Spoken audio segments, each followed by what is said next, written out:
Hello and welcome to the No Holds Barred Witchcraft podcast, sponsored by thothwitchcraft.com.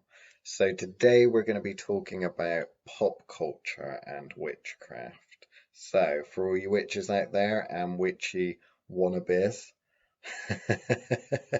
let's talk about the sorts of things that you see on television and read in books that most of us tend to go on about how it's not a true reflection of witchcraft and moan about it, but at the same time secretly indulge and watch. So Chris, what are the sort of things that you would watch as a kid on television or film or in books that had witches in? What was the first kind of exposure you had as a kid to that sort of thing? Well, I suppose the first proper one would probably be Buffy, which I know is technically not witchy, but as the kind of seasons went on, and Willow got more and more interesting, um, yeah, I suppose she's the first kind of witch I probably tried to, for lack of a better word, connect to. Um, Obviously it worked for me because obviously that was about the time, kind of secondary school, when you start experimenting. So That was the 90s. that's the No, 90s, 90s, end of the yeah. 90s, beginning of the noughties. See, I was never into Buffy. I never really watched that. In fact, I don't even think I've ever seen an entire episode.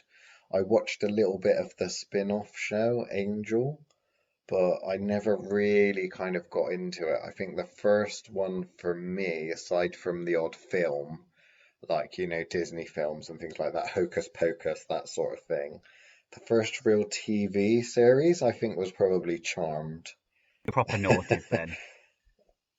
Proper Yeah. noughties, yeah. But then we weren't allowed that sort of thing in Oh, okay. house, to be fair. So, Christians and all that, we would often talk about the Witch of Endor and that sort of thing, but it wasn't so much allowed on television. Okay. In fact, when the Harry Potter books came out, we weren't allowed to read Harry Potter unless we read a, a little bit of the Bible first before. That was kind of our bribe for reading the Bible. If you read, say, a couple of pages, then you're allowed to read a chapter of Harry Potter. And it really was Oh, like I that. see. Well, to be fair, mine wasn't quite so bad, although my Harry Potter books did tend to disappear about halfway through, mainly because there was no real way that my parents could punish me. Not that I was naughty often, but Oh, if I yeah, was told, "Oh, you're grounded," I'd just read more books. So it was yeah. like it wasn't really Yeah. grounding. So the only way that I kind of punished was if things were hidden that I liked, and sometimes that was kind of sometimes books are required for homework. So, so that's the nerd equivalent essentially of Yeah, essentially. grounding you or taking away your Xbox or Well, but the thing, PlayStation. obviously, I'm the eldest of four brothers in Oh, fair my enough. parents' house, so like the Xbox was, and we had all the games consoles, Yeah. but they were shared. They were all of ours. So it meant if all the televisions were covered up by, it didn't matter if I sat in the background reading, because no one was going to want to turn on that, if that makes sense. Yeah. Well, I mean, are there any in on television or in film? What do you think the truest reflection of witchcraft is? So, has there ever been a film or anything like that which you look at and you You're going think, to well, judge me actually, now that came because, fairly close to depicting? one, you can't help it, but two, I will, I'm sure. um, I think the closest I've ever got was The Craft, which I know is really bad, particularly with I knew he me was and going not to say particularly liking the W word, that. but like actually in terms of practice, like it wasn't over the mark, like it wasn't there wasn't any kind of CGI effects like you with Charmed. It was all about the blowing the demons up and all that kind of shit. Well, I don't know. She does start levitating through a window and stuff like that, doesn't she? So it's kind Yeah, of, but that's all it's glamours not and shit. too, yeah, it's not like throwing energy balls and fireballs like No, on Charmed, I guess. no, like it was very achievable even for the mundane. versions of witches, I guess. Yeah. I'm gutted that you haven't seen Buffy. We're gonna have to make you watch Buffy, mainly Well, they because I have 3 episodes that I have to rewatch every now and again, and it's the end of, I think it's the end of season 6, the last 3 episodes, when Willow goes full on dark demon shit. And a lot's happened to her before then, but like she flays a man alive, that sort of thing. Um, and that's probably the closest of that I want it to be, but not, we're getting a real insight into your but personality not now, not aren't as we? realistic with what's, you know, not that flaying someone alive is necessarily impossible, but not as cinematically pleasing as Willow did it. Oh, yeah, that's interesting. I mean, it's about entertainment at the end of the day, because I hear a lot of magical practitioners, witches, pagans, complain a lot. I mean, I know that pagans do like to complain about pretty much everything. Um, but whenever there's something being depicted on television that's got witches in, they're never Yeah, happy. And I think the difference is like when we look at something like that, even if there's something abysmally rubbish, but with a little bit of charm, like some of the stuff you get on Netflix and that, like Shadow Hunters or some of these kind of these no, programs, you were not no, really it's there for offended the by right it, are we? reasons, Because and it is entertainment, they're attempting to bring some pretty good books alive. Um, but or of course, but then you and they're can. never as good as the It's books, never of going to course. match as good as the your imagination can take you, I guess, because it's trying to please too big an audience, whereas that book only has to Mm, please you. yeah.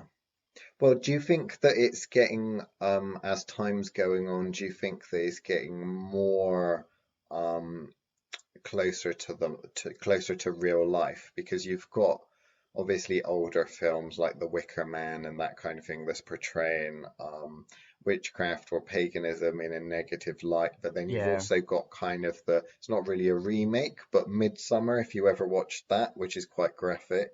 And then if you've watched the originals, you've got obviously in New Orleans, you've got the witches and that in there where they've kind of that is linked, they've not done too bad an attempt at explaining a little bit about ancestral veneration and working with ancestors in a magical capacity and stuff like that, and a bit of because it's set in New Orleans culture and that kind of thing. Is it getting better? Are we seeing less kind of stereotypical bad witch, splat bang fire going everywhere, or I think it really depends on kind of what TV you're watching, like because like yeah, on one side you've got something like Originals, which again technically isn't about witches, but witches are a large part of it, and they've tried to portray a particular type of um of witchcraft, which is good. It's all traditional ancestral work, even the kind of Viking magic they try and put into that as well. kind of that Um, stereotypical witch for a long yeah, and then you time? pair that up with something like Sabrina, the revamp for Sabrina, and then you Yeah. I have to admit, I really do like that. The Chilling Adventures of Sabrina. I mean, it's nothing like actual magic, but it was one of those ones where they make the witches so um bad, but at the yeah, same time so funny that you're kind of like I can't help yeah. but just laugh at them. Um, and it's not like because essentially in on that show is nothing like the original kind of children's thing. No, but somehow it's managed to keep the charm that you had from the original, and then add all this really dark shit, in order to actually get what is actually really entertaining. And the thought that they weren't going to make season 2 because they'd offended far too many people, mostly in the US, but Oh, I didn't know that. so the second season almost didn't happen. Um, so they'd already started filming it, and they were about to be shut down because I think the Bible Belt got involved, um, Oh, right, as it okay. was glorifying Satanism, I think. But Yeah. yeah, whereas technically it has nothing to do with Satanism, but yeah, because they were using a reformation of Baphomet, all of a sudden it was Satanism, like, you know. Um, but yeah, I really think that got close. I've just realised why you were talking about those, that my other big, big one from my childhood, movie wise, was Practical Magic Ah, yeah.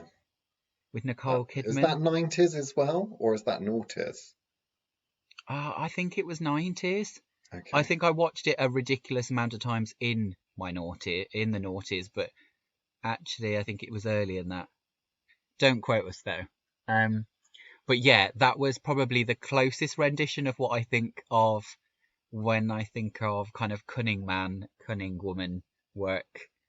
That kind of um, sweet old ladies that everybody would avoid because they were a bit spooky. Um, Yeah. But then they is that start coming in the middle of the night, they're banging on your door, you know. yeah? Kill this bird because I want him to love me. And I think that moment where they were talking about, particularly that moment where they, you know, she's like, "Careful what you wish for," in Yeah. that proper witchy moment. Where we've had, which come on, connect that. That's probably closer to what we do in Yeah. consultations than anything else has ever shown. Well, I mean, there's some really interesting, because again, with technology and stuff like that, when it comes to special effects and story writing and stuff like that, I mean, you can look at Harry Potter and Lord of the Rings and all of the budget that gets spent on the special effects and all that sort of thing for films like that that have kind of supernatural elements in them. But then when you look at some of the fan films that are on YouTube as well, and Yeah, how people kind of take those and they make really quite cool versions of that. I watched one the other day which was set in, it was basically about the House of Black or the Three Sisters of the House of Black from Harry Potter. So it is yeah. what's her name? The crazy I did one. watch it in the end. Oh, It's you did watch Bellatrix that. Yeah, Lestrange. Bellatrix Lestrange and her two sisters, and basically the dynamic there and how she got to be a little bit, I suppose, well, to be Lestrange. Yeah, Um, but yeah, I mean, I like the fact that, you know, because it kind of shows the progression and the pop culture is kind of a reflection on what people view the world or view different um, witchcraft and things like that and paganism. Because you've got kind of originally, you've got a lot of the witch is always the bad witch, always the villain and that sort of thing. And then in the 90s, when you've got all this kind of Wiccan stuff coming out, oh, I said the yeah, W word. Um, then you've got it all charmed, and it's all like, oh, well, we would never ever do anything for personal gain, and we can't do that because yeah. of the rule of three and that. And now you've got kind of Sabrina and stuff which like pop that. which popularized, sorry, I really couldn't say that, as safe, I think is what that Yes. did. It removed all the mystery and made it all about, oh no, we're all witches are lovely and only want good things to happen, and popularized, obviously, I imagine, high increased the amount of crystal use after Yeah. Charmed came out, I imagine. But Well, and all of the Book of Shadows, that made Books of yeah, Shadows super cool, these leather bound things. And the thing is, when because there are other practitioners and stuff like that that are quite public and they they do work for clients or they're accessible to the general public.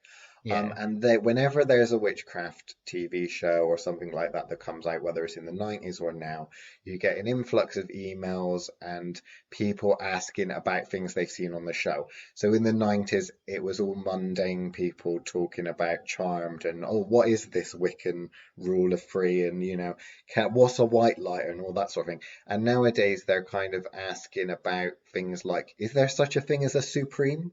Because of yeah. American Horror Stories Yeah, coven, and exactly. that sort of thing.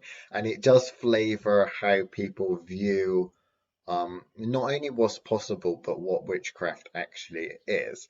Why do you think that it never really gets it right? Because of course these producers and stuff like that, there must be practitioners out there that are in Hollywood that actually know. So why do you think that it doesn't really give that accurate a portrayal? Well, part of it you could kind of say is probably with the gatekeeping. There's always going to be that. Always going to be that aspect of, secrets shouldn't be shared too well. But yeah, I don't know. I'm not entirely sure why. But then I suppose witch and witchcraft is such a diverse word now. It Yeah. means so many different things to so many different people. I don't think it's possible to kind of condense that down.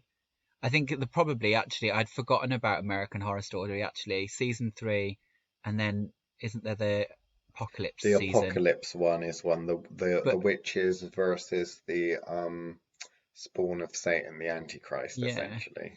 whereas the Coven one is really good again at hitting that kind of um, Coven dynamics Yeah. and trying to demonstrate that kind of infighting amongst witch traditions. I quite Yeah. liked that too, with the kind of New Orleans witches and the kind of all kind of necromancy and all that kind of stuff against Well, it had these. it had Maria Laveau in, and Yeah, of I'm a big course. fan of that. She was pretty cool. The actress that played her in there, Yeah. I have to say, was it was quite good. So then that was my actual introduction to the American Horror Stories. Actually, I hadn't watched them before they brought the Coven one out. Okay, right. So that was my first one, and then started working backwards and then forwards. Yeah, again with so many, that's the thing. I mean, with some of the moots and things like that that I've been to, every now and then you'll get a newcomer that's coming to a pagan or magical moot in order to embark on their journey. But every now and then you'll get someone that comes from a university or doing some kind of an academic Study. project, and they just want to come and study us, Yeah. and they don't always get so well received. So there was, for example, a photographer that came once, and she basically wanted to see if she could film or photograph rituals and things like that to do with magical practices. And she couldn't quite get it around her head that no, that's not acceptable. No. Um, and I think she did kind of leave in a strop after someone may Yeah. have said a couple of things to her that she didn't quite take very well. But then But to some extent, that's like somebody coming up and going, "I don't know you, but do you mind if I film your sex tape?" Like yeah, it's that level of personal, and I don't think someone as an outsider would have understood quite um how personal they were asking a question. yeah, yeah. I mean nowadays as well, because of the way technology is, and that you can literally shoot a fairly decent quality film and edit it on a mobile phone nowadays. Yeah, You know, exactly. I mean, there's some really cool and quirky independent films that are being produced and made by actual practitioners that do highlight certain practices and things that you just wouldn't be aware of, or you wouldn't really get unless you did practice. So the last one I watched, I think, was called A Dark Song. And that was interesting because it wasn't so much to do with witchcraft, but it took things from a ceremonial magician's perspective. And it Okay. got one of the famous grimoires, the Book of Merlin the Mage. And it was kind of like that just sums up that character that was playing one of the main characters there. It sums up that kind of archetypal person. And what I don't care so much about the magic and the special effects, or even so much the storyline. What I really like is when you get a series or a TV show or a book which really gets someone's character and a personality across. Yeah. Because that's what's cool. I mean, reading about the old cunning folk and stuff like that that used to live around by where I live now, in the West Country, it's kind of like, well, you've got your own magical practice. You're not so much interested about what they did. I just like how they interact with the community and how things kind of their infamy and the way that people, with any film. I mean, we see this with things like Spider-Man, where every couple of years they recast Spider-Man and make Yeah. another one. You don't so much see that with things like Harry Potter. You don't see a new spin on the classics. I mean, what No. about if they were to remake Practical Magic? What do you Although think? I'll give you one exception to that. One, I don't think they could remake Practical Magic. It's perfect the way it was. Um, Well, they remade Charmed, didn't they they? remade Have Charmed you seen the new one? disastrously. I've seen a few clips. I haven't been able to Right. sit and watch it, mainly because it's far too PC. Um, it's ruined the whole point of what it was trying to do by Yeah. focusing on the wrong aspect. There was never a problem with the sisters. The problem was with the sorts of magic they were practicing.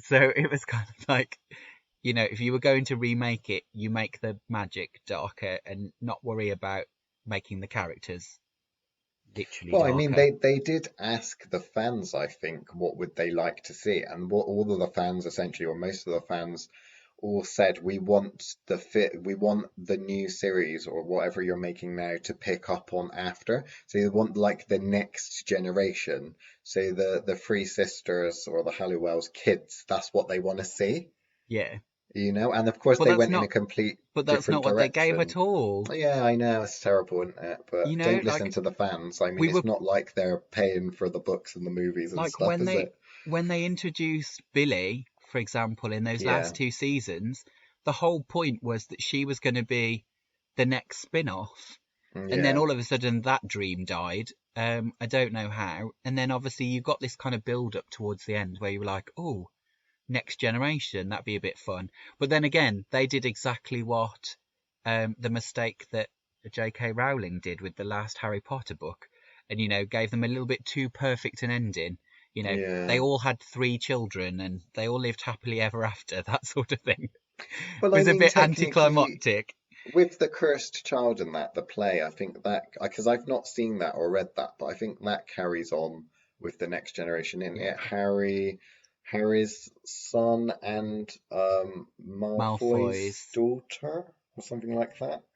But yeah, so that's kind of the next generation. And at the end of the day, I mean, you're either gonna, what a lot of people try to do is introduce and remake something, when actually what a lot of people or what a lot of producers and filmmakers mistake is that there's already a huge cult following still with Charmed. I mean, it was from Yeah, what, 2 decades ago now, but there's still all these people are still, fans of that show. And, to take something like that and make it into something completely different, you may as well just have made a different show. yeah, exactly, exactly. But right, so to go in the opposite direction, I can think of one example that always gets remaked every couple of years, and that's Merlin, Oh, Sword in the yeah. Stone, which I know we'll cover more thoroughly probably on another podcast. But yeah, but like there was always one like there. So I think there was it Songs of Avalon or something like that, that kind of in the 80s, Oh, and there's then there's some really bad ones on there's this production company called Pluto Movies, and they put things on Channel 5 during the daytime, and they made a Arthur Merlin remake, and it was so unbelievably bad and trashy that I don't know it was whether I recommend watching it because it's so bad. yeah, It's kind of like The Exorcist, it's a parody of itself, yeah, it's you been know? around so long that Yeah. it's been remade by its viewers. No, oh wow. I think The Exorcist will cover at a different point. I don't think there is enough witch in that to make it into this one. But Yeah, Captain Howdy you'll have to wait for another time. so whereas like with Merlin, like I really loved it, but I didn't, again, like you said before, I didn't love it because of necessarily the story. I Yeah. loved it because it was the character dynamic that Yeah. allowed you to kind of fall in love with the characters rather than actually have anything to do. It wouldn't have mattered if there was no magic involved at all, which to say Merlin with no magic and you would have still watched it. Um, it kind of says exactly what it is. I think the Yeah. archetype is what's interesting people because they can't sell necessarily, let's say, the Christian story anymore. So Well, you've always got the standard archetypes, the hero's journey and all that sort of thing. And I mean, if you look at films and if you look at when they come out, there's a lot of occultism and magical practice in Hollywood, because you will find that, you can break these archetypes down into, astrological journeys and things like that. And you will find that the superhero journeys with the hero and the sun and that sort of thing comes out in the summer, and does quite well. I mean, it Yeah, was once said by an occultist that I know that if you ever wanted to write a book or something like that or do a film, you should flatter the archetype and then release it when that archetype essentially is in full bloom. So when that archetype rules the calendar year, yeah, because that's when the energy will be present for that story. yeah. No, it definitely works. But what are you watching at the moment then? I'm trying to think. How bad's this? So how long ago did the last season of Originals come out? Well, I tell you what, I haven't finished watching it. I That's haven't watched it. series 3, isn't it? No, season 5. Season 5 of the I originals, is it? of the Oh originals. wow, I okay. have I'm not well watched behind. season 5 because I don't want it to end and I know it's gone. Oh, So that's once I've sad. how bad's that? Like I That really, is sad. really want to watch it, but I don't want the story to end and I don't want it to end badly. So it's just kind of like if they end it badly or they end it perfectly, I will still be disappointed. So I kind of leave myself in that permanent state of never know, never will know. Well, there's no pleasing some people, and clearly you're one of those people.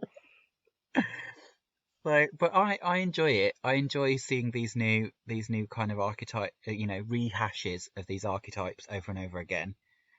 I'm trying to think what I'm waiting for. There's a new one coming out.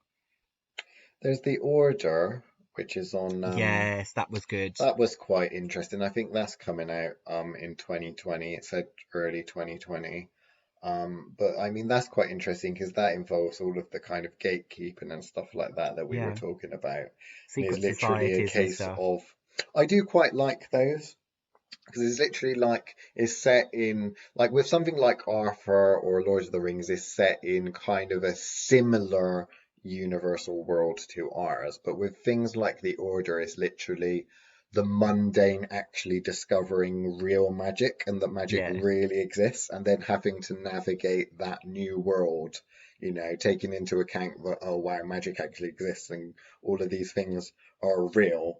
That was kind of, I think, something that J.K. Rowling did quite good. It's the case that she literally has the muggle mundane world and the magical world kind of separate, but yeah, encroaching on each other at various points. yeah. It's a really good plot device. Is all I'm gonna say. But Yeah, because I yeah, think, yeah, sorry. I think it's a mixture of kind of like where J.K. Rowling does it so good is the case of you forever touching on it. Like it's that, oh, it might just be found out this time. Like, Yeah, or the secret's gonna be out and then it's not quite. And it's that, which she managed to push into the Follow series with Newt Scamander and whatever. And I've totally pronounced his name and will be tarred all over the internet now because of this. Um, but yeah, like she's still carried to marry that on. It's that secrecy part of, oh well, there's a whole other world you just don't know about, and it's so easily to miss it because magic and shit.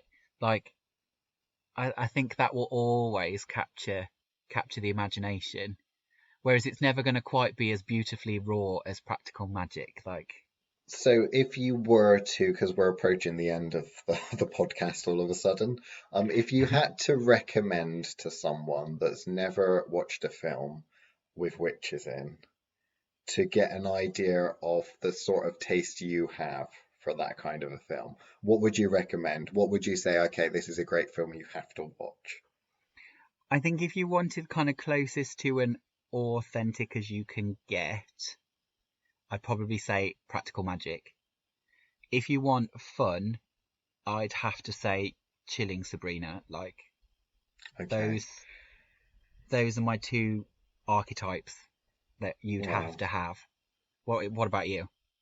Well, I would say the skeleton key, and I'd get told off for that. Oh, we didn't cover that one. But then I have got a real guilty pleasure, and that's Supernatural, as in the TV Yes, that was series. good. But there we go, we're out of time, so we should cover those at another date.